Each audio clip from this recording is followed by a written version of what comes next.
नाना जे मुनि राम लेके चलले जहाँ रे हो खेला, धेनु सा के लड़ाइया जहाँ रे हो खेला।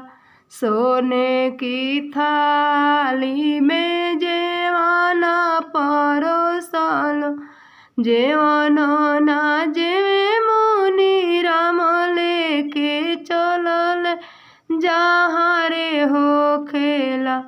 धेनु सा के लड़ाइया जहाँ रे हो खेला, धेनु सा के लड़ाइया जहाँ रे हो खेला। धेनु सा उठौले राम कैले नाम खंडा जय जय हो बोलेला।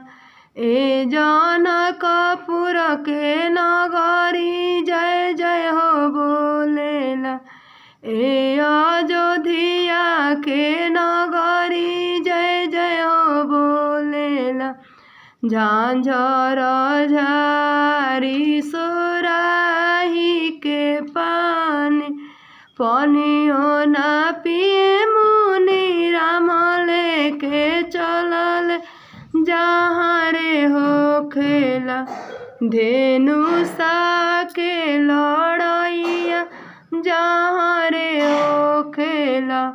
धेनु सा उठौले राम कैले नाम खंडा जय जय हो बोलेला।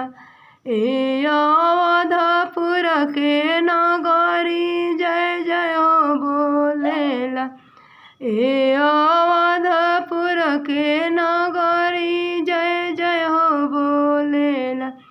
एक खंड गिरले में काशी बनारस, दूसर खंडना ए अयोध्या के नगरी दूसर खंडना।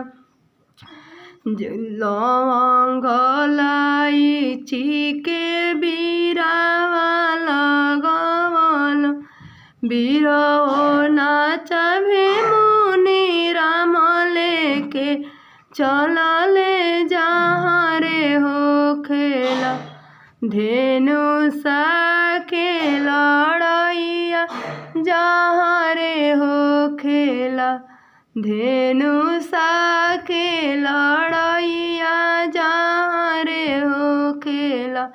धेनु सा उठौले राम कैले नाम खंड जय जय हो बोलेला। ए जनकपुर के नगरी जय जय हो बोलेला। एक खंड गिरेला काशी बनारस, दूसर खंडना ए अयोध्या के नगरी दूसर खंडना।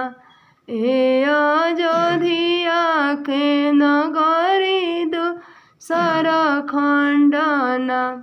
ए अयोध्या के नगरी जय जय हो बोलेला। एक खंड गिरेला काशी बनारस, दूसर खंडना। जेवन ना जेवे मुनि राम लेके चलले जहाँ रे हो खेला। धेनु सा के लड़ाइया जहाँ रे हो खेला। अगर हमार वीडियो अच्छा लगी तो एक लाइक ज़रूर करब जा।